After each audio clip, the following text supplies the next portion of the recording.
एक 50 साल का आदमी जो अभी भी क्रिएट कर रहा है, नई चीज़ें बना रहा है, उसकी सोच आज भी बदलाव की है, वो युवा है।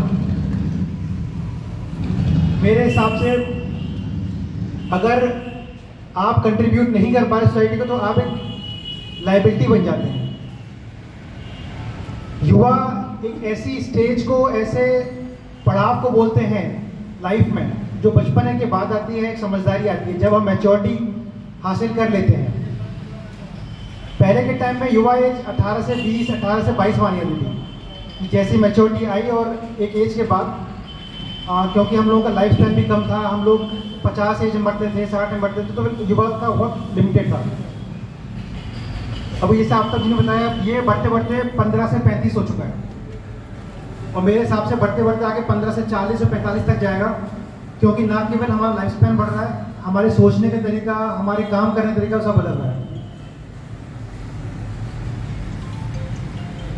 मैडम जी जो आई थी, इससे पहले बात करने में नाम भूल गया उनका, वो परमहंस और विवेकानंद के रिलेशन के बारे में बात कर रही थी। विवेकानंद जी अपने लाइफ में इंक्विजिटिव थे। एक यूथ के अंदर जिज्ञासा का होना बहुत जरूरी है। अगर वो जिज्ञासु नहीं है तो शायद वो आगे बढ़ ना पाए। तो आप लोग जानते होंगे कि विवेकानंद के अंदर हमेशा ये क्यूरियोसिटी थी कि भगवान कहाँ है, भगवान कौन है, मुझे प्रूफ दो। तो वो उसको लेके परमहंस के पास गए कि प्रूफ दो कि भगवान है, कहाँ है भगवान। तो परमहंस बोलते हैं कि मैं ही प्रूफ हूँ। तो कहते हैं तो मुझे भगवान दिखा सकते हो।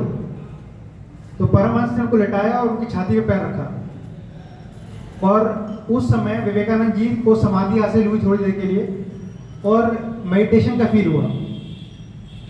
वहां से दोनों का एक बॉन्ड बना। ये स्टोरी मेरे दिमाग में है जब उन्होंने परमहंस के बारे में बात करी। और मेरे मित्र ने जब शिकागो कॉन्फ्रेंस की बात करी तो जब संस्कृति के कपड़ों की बात आई तो एक स्टोरी मुझे याद आती है। विवेकानंद जी जब इसी तरीके से माइक पकड़ने जा रहे थे तो वो भी धोती कुर्ते में थे उस समय। तो लोग कह रहे थे कि जिसे पहनने का ढंग नहीं आता वो संस्कृति की बात क्या करेगा। सब लोग मतलब यहाँ पे हंस रहे थे। तो विवेकानंद जी बोलते हैं कि हमारे यहाँ पर लोगों को कपड़ों के बेस पर जज नहीं किया जाता, उसका चाल चलन कैसा है, उसका कैरेक्टर कैसा है, वो एक इंसान को डिफाइन करता है। ये थे विवेकानंद और इसीलिए शायद उनको यूथ आइकन कहा जाता है। एक यूथ को डिफाइन कैसे करना है उन्होंने डिफाइन किया। मैं भी यही चाहूंगा कि आप लोग मेरी तरह मुझसे बेहतर, बहुत बेहतर बने और देश के डेवलपमेंट में, देश को आगे बढ़ाने में अपना रोल प्ले करें। पैरामेडिकल फील्ड मेरे हिसाब से ना केवल इमर्जिंग है, बहुत ज़्यादा इंपॉर्टेंट है। डॉक्टर्स हमारे पास सफिशिएंट है नहीं। इवन पैरामेडिक्स का नंबर हमारे यहाँ बहुत कम है। पैरामेडिक्स की इंपॉर्टेंस मेरे हिसाब से बहुत ज़्यादा लोग नहीं जानते। हम लोगों को एक अच्छे पैरामेडिकल बंदे की बहुत ज़रूरत है, ना केवल किसी हॉस्पिटल में, ना केवल किसी लैब में, बल्कि एक्सीडेंट प्रोन एरियाज में, हर जगह। डॉक्टर का लिमिटेशन एक हॉस्पिटल में रहता है और पैरामेडिकल का इंसिडेंट के होने से लेकर लास्ट स्टेज तक रहता है।